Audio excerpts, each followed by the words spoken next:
My name is Goldie, and I would like to be telling you guys my life story.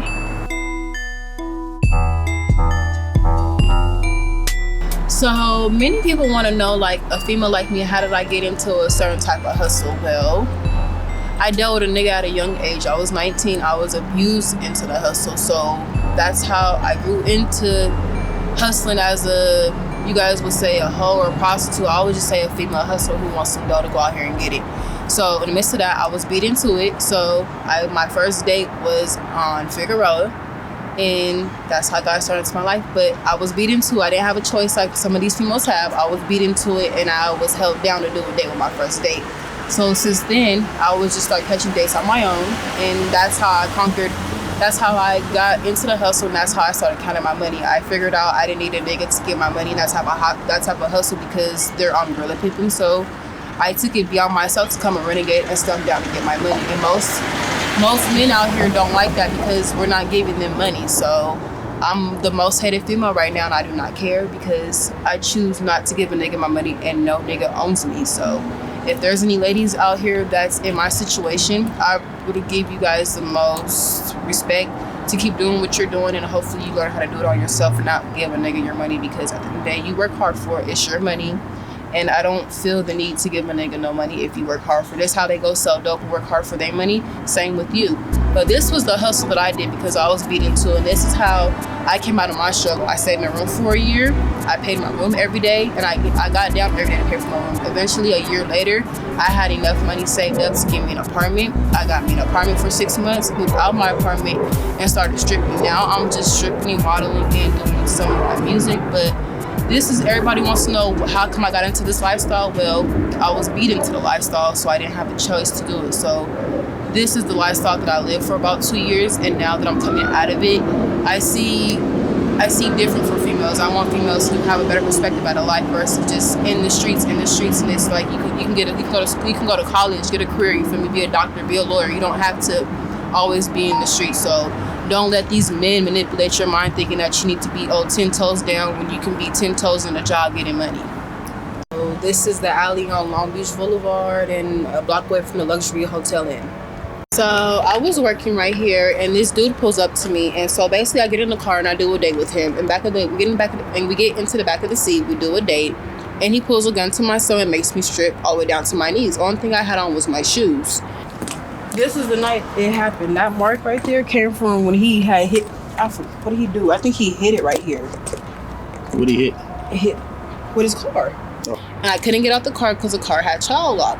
So in the midst of all that, he has a gun to my stomach. He sticks his fist in me, and he's choking me. I black out. I wake up in a trash can. I don't know what happened from there, but I know that I made it through. I'm here alive, so that's all I can really tell you guys.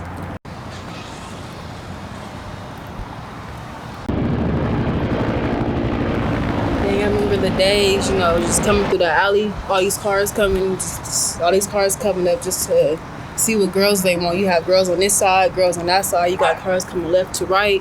You got cops coming from left to right. So this was the main alley that I used to catch my dates in. My dates were at least maybe like $100 and up. I used to sit right here on this corner, pull my tricks right there, do my dates. I stayed in the Luxury Inn down the street for a year and a half. I hustled here for a year and a half because I didn't have nowhere to go.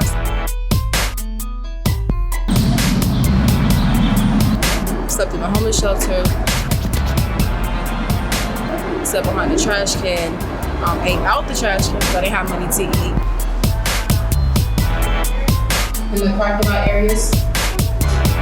No. Okay.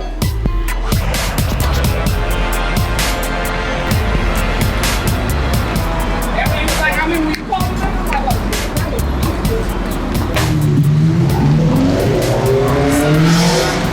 This was one of the rooms that I stayed at for a whole year, and this is where I was at. This became my home. This became somewhere I laid my head at, where I ate, I cooked, I slept, I cried, I prayed. What are some of the things that happened to you in the room, good and bad? The bad things that happened to me in the room, I had all my luggage here. I had got bed bugs. I broke out with eczema. My hair started falling out. I had somebody try to break into my door because they were upset with me.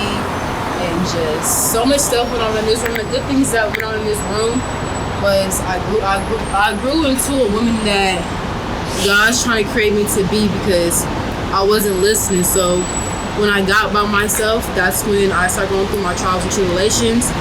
I checked back into school. I graduated. I got back into my modeling. Got back on music. I got back with my mom. I got re-baptized with God. Got my life back on track. Stopped hanging out with thugs and I started keeping certain people around me that wasn't good for me, because what I was doing and they was condoning it didn't help me. It brought me down. And it brought me down to a point where I felt like I was dirt, and I didn't know what to do. I didn't know how to get back up. So the only thing I knew how to do was keep hustling. But it came to a time in my life where I had to fall down on my knees in this room and ask God, where do I go? And one day He opened my eyes up to like, okay, you want to take this road, you want to take that road. When He gave me 2 ways to take, of course I went left and then to go right. So this is where I'm at now. I'm seeing better days. No more rainy days, no more crying, no more on my knees, no more asking me for help. I started myself in this room. I started at 150 of my weight, and I dropped down to 115. And from there, I didn't eat. I got sick. My hair was falling out. I lost my friends. My mom didn't want to talk to me. I didn't have nowhere to go. I sat behind the trash can. I just really struggled to take care of somebody who wasn't going to take care of me.